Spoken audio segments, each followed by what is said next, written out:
تبارك الذي بيده الملك وهو على كل شيء قدير. الذي خلق الموت والحياة ليبلوكم أيكم أحسن عملا وهو العزيز الغفور. الذي خلق 7 سماوات طباقا ما ترى في خلق الرحمن من تفاوت فارجع البصر هل ترى من فطور ثم ارجع البصر كرتين ينقلب إليك البصر خاسئا وهو حسير.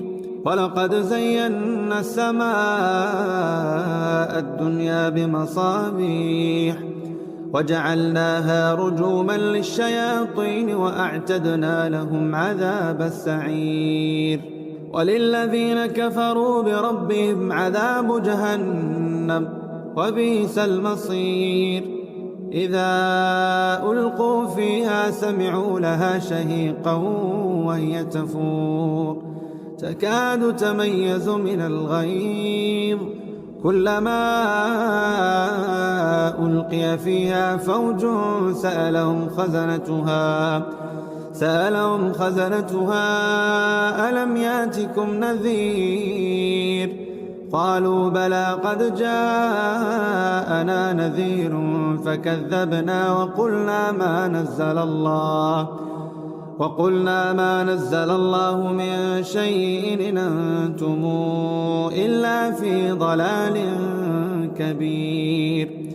وقالوا لو كنا نسمع أو نعقل ما كنا في أصحاب السعير فاعترفوا بذنبهم فسحقا لأصحاب السعير.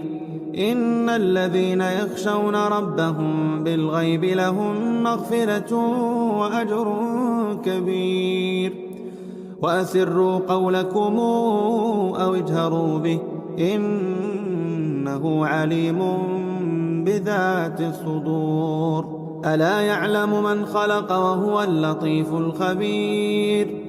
هو الذي جعل لكم الأرض ذلولا فامشوا في مناكبها وكلوا من رزقه وإليه النشور. آمنتم من في السماء أن يخسف بكم الأرض فإذا هي تمور أم أمنتم من في السماء أن يرسل عليكم